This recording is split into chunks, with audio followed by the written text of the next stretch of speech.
Assalamualaikum warahmatullahi wabarakatuh. Kami di sini ingin mempresentasikan bab ke-10, yaitu tentang etika keilmuan guna menyelesaikan tugas mata kuliah Filsafat Ilmu, dosen pengampu Bapak Ahmad Yani, MBD. Kami dari kelompok 10 yang beranggotakan saya sendiri, Minatul Amelia, Nabila, Lul Absor, dan Abu Dorri. Baik, langsung saja kita ke pembahasan materi. Di bab 10 ada beberapa subbab yang akan kita bahas, yaitu A. Pengantar, B. Antara etika, moral, norma, dan kesusilaan, C. Problema etika ilmu pengetahuan yang akan disampaikan oleh saya sendiri, Milatul Amelia, dan D. Ilmu bebas nilai atau tidak bebas nilai, E. Pendekatan ontologis yang akan disampaikan oleh rekan saya, Nabila, F. Pendekatan epistemologi, G. Pendekatan aksiologi yang akan disampaikan oleh rekan saya, Ulul Absor, dan yang terakhir H. Sikap ilmiah yang harus dimiliki ilmuwan yang akan disampaikan oleh rekan saya, Abu Darin. Baik, langsung saja. Bab ke-10 yaitu etika keilmuan. Apa sih etika keilmuan itu? Menurut pengertian, etika keilmuan adalah etika yang normatif yang merumuskan prinsip-prinsip etis yang dapat dipertanggungjawabkan secara rasional dan dapat diterapkan dalam ilmu pengetahuan, yang artinya etika keilmuan itu sendiri adalah etika yang membahas masalah etis tentang satu bidang tertentu, misalnya seperti etika keluarga, negara, hukum, ataupun ilmu tertentu, seperti etika ilmu kedokteran, ilmu ekonomi, dan ilmu hukum. Nah, etika keilmuan dijelaskan bahwa etika keilmuan dimaksudkan untuk menjunjung tinggi nilai-nilai kemanusiaan, ilmu pengetahuan, dan teknologi agar warga bangsa mampu menjaga harkat dan martabatnya, berpihak kepada kebenaran untuk mencapai kemaslahatan dan kemajuan sesuai dengan nilai-nilai agama dan budaya. Sebermanfaat itu ya ternyata. Nah, dan dalam etika keilmuan itu terdapat 4 prinsip etis keilmuan, yaitu 1. Etika, 2. Moral, 3. Norma, dan yang keempat kesusilaan. Yang pertama etika.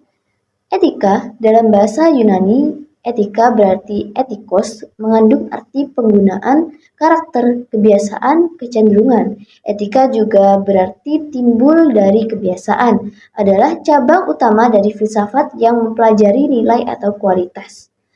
Etika mencakup analisis dan penerapan konsep seperti benar, salah, baik buruk, dan tanggung jawab. Etika seringkali disebut filsafat moral. Nah, etika dibagi menjadi 2, yaitu etika deskriptif, yang artinya hanya bersifat melukiskan, menggambarkan, menceritakan sesuatu apa adanya, tidak memberikan penilaian, tidak menggambarkan bagaimana seharusnya berbuat atau bertindak.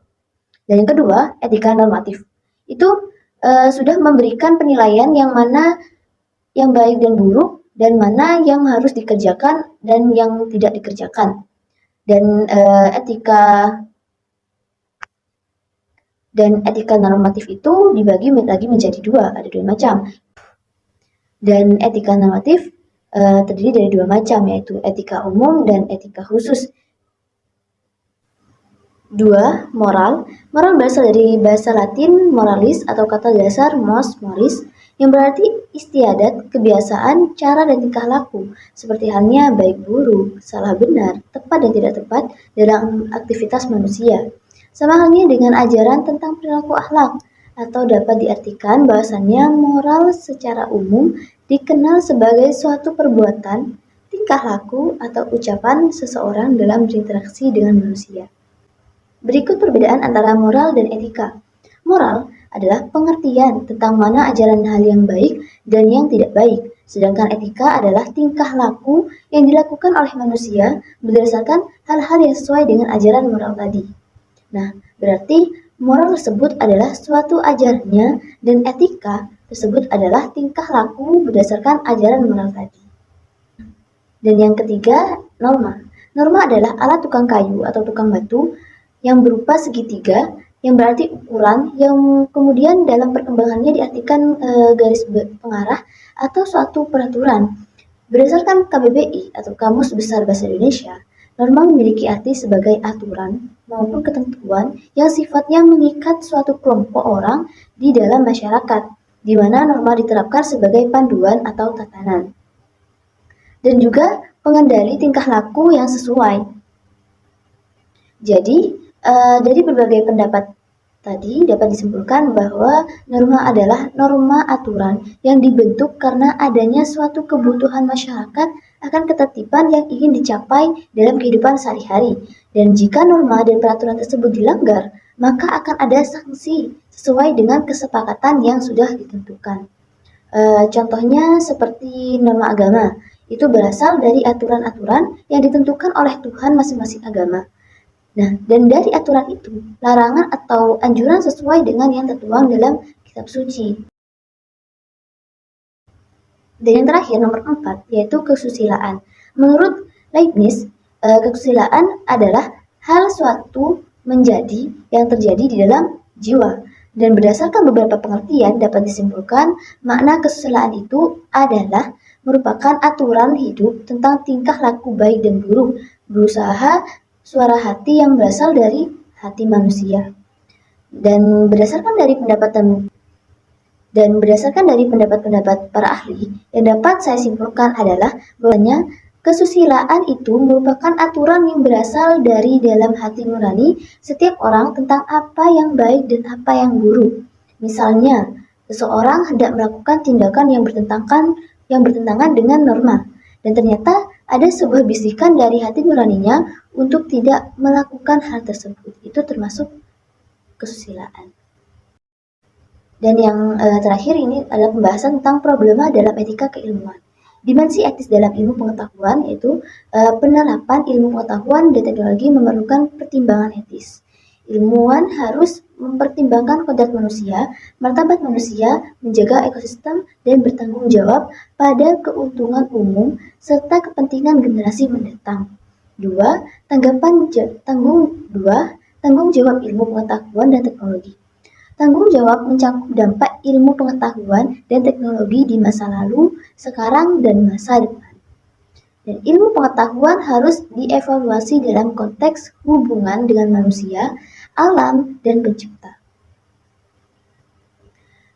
Yang ketiga, pandangan Van Melsen. Pandangan Van Melsen 1985, perkembangan ilmu pengetahuan dan teknologi tergantung pada manusia, dilakukan oleh manusia, untuk manusia, dan dalam konteks kebudayaannya. Mungkin itu saja yang saya sampaikan. Materi berikut akan disampaikan oleh rekan saya, yaitu Nabila. Saya di sini akan membahas dua konsep penting dalam filsafat ilmu pengetahuan, yaitu ilmu bebas nilai dan ilmu tidak bebas nilai. Pertama, mari kita bahas tentang ilmu bebas nilai. Ilmu bebas nilai adalah pendekatan di mana pengetahuan dikembangkan hanya berdasarkan fakta, bukti ilmiah, dan metode ilmiah. Ilmuwan yang mengadopsi pendekatan ini berusaha menjaga objektivitas dalam penelitian mereka. Mereka memastikan bahwa pengetahuan yang dihasilkan tidak dipengaruhi oleh nilai-nilai pribadi, kepercayaan agama, atau pertimbangan moral. Misalnya, dalam bidang fisika, ilmuwan mempelajari hukum-hukum alam tanpa mempertimbangkan nilai-nilai moral yang mungkin terkait dengan fenomena alam tersebut. Selanjutnya, ilmu tidak bebas nilai. Di sisi lain, ilmu tidak bebas nilai mengakui bahwa nilai-nilai moral, budaya, dan sosial memainkan peran dalam pengembangan ilmu pengetahuan. Dalam pendekatan ini, ilmuwan memahami bahwa pengetahuan tidak dapat dipisahkan sepenuhnya dari nilai-nilai yang ada dalam masyarakat. Sebagai contoh, dalam studi tentang etika medis, ilmuwan mempertimbangkan nilai-nilai moral dan etika yang memandu keputusan medis, seperti hak pasien untuk mendapatkan informasi yang jujur dan haknya untuk menentukan perawatan medisnya sendiri. Dalam dunia nyata, kedua pendekatan ini seringkali saling berinteraksi. Sebagai contoh, ketika ilmuwan sosial mempelajari kebijakan publik, mereka mungkin harus mempertimbangkan nilai-nilai sosial dan politik yang mendasarinya. Begitu pula dengan pengembangan teknologi medis. Ilmuwan dan insinyur harus mempertimbangkan nilai-nilai etika dan moral untuk memastikan bahwa teknologi tersebut digunakan dengan bijak dan bertanggung jawab. Pendekatan ontologis. Dalam pendekatan ontologis, kita mencoba memahami ide dasar tentang apa yang benar-benar ada di dunia ini. Sebagai contoh, bayangkan kita bertanya, Apa yang membuat sesuatu menjadi nyata? Pertanyaan ini membuka diskusi tentang apakah sesuatu dianggap nyata hanya karena kita dapat melihatnya dan merasakannya, atau apakah ada hal-hal yang lebih dalam yang membuat sesuatu benar-benar ada. Pendekatan ontologis membantu kita menjawab pertanyaan-pertanyaan semacam itu dengan memeriksa hakikat, eksistensi, dan realitas dari sudut pandang paling mendasar.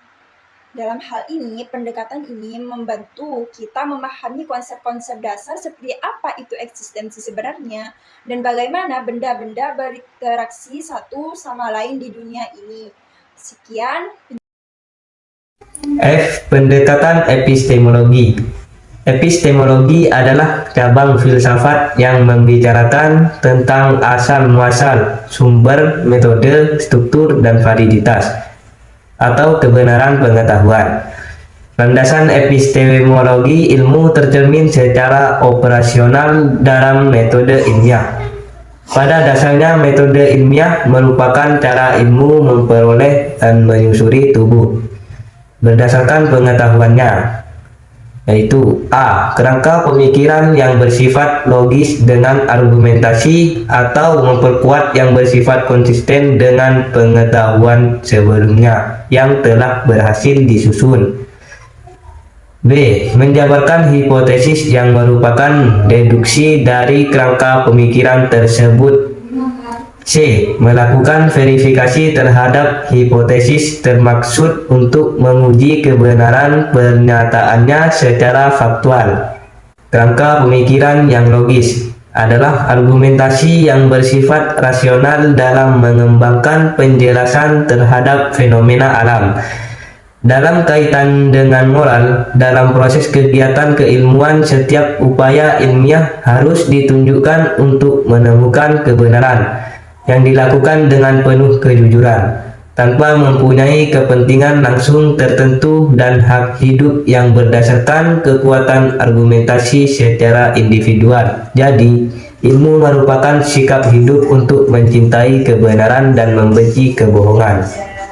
G. Pendekatan aksiologi. Aksiologi adalah cabang filsafat yang mempelajari tentang nilai secara umum. Pada dasarnya, ilmu harus digunakan dan dimanfaatkan manusia. Dalam hal ini, ilmu dapat dimanfaatkan sebagai sarana atau alat dalam meningkatkan taraf hidup manusia dengan keperhatikan kodrat manusia, martabat manusia, dan kelestarian atau keseimbangan alam. Untuk kepentingan manusia tersebut, pengetahuan ilmiah yang diperoleh dan disusun dipergunakan secara komunal dan universal. Komunal. Apa itu komunal? Komunal berarti ilmu merupakan pengetahuan yang menjadi milik bersama. Setiap orang berhak memanfaatkan ilmu menurut kebutuhannya. Dan universal berarti bahwa ilmu tidak mempunyai konotasi ras, ideologi, atau agama. H. Sikap ilmiah. Sikap ilmiah adalah suatu sikap yang mampu menerima pendapat orang lain dengan baik dan benar.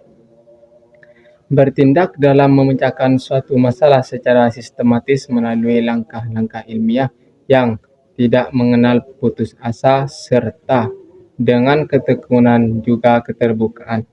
Mengapa sikap ilmiah harus dimiliki seorang ilmuwan? Sikap ilmiah harus dimiliki seorang ilmuwan. Hal ini disebabkan karena sikap ilmiah adalah suatu sikap yang diarahkan untuk mencapai suatu pengetahuan ilmiah yang bersifat objektif. Sifat ilmiah yang perlu dimiliki para ilmuwan menurut Abbas Hamami M. 1996 setidaknya ada 6, yaitu 1. Tidak ada rasa pamrih, yang artinya suatu sikap yang diarahkan untuk mencapai pengetahuan ilmiah yang objektif dengan menghilangkan pamrih atau kesenangan pribadi. 2. Bersikap selektif, yaitu bersikap yang tujuannya agar para ilmuwan mampu mengadakan pemilihan terhadap segala sesuatu. 3. Adanya rasa percaya yang layak baik terhadap kenyataan maupun terhadap alat-alat indera serta budi. 4. Adanya sikap yang berdasar pada suatu kepercayaan dan merasa pasti. 5. Harus selalu tidak merasa puas terhadap penelitian yang telah dilakukan. 6.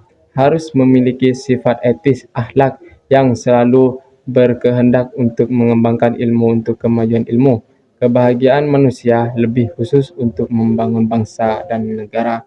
Sekian, terima kasih.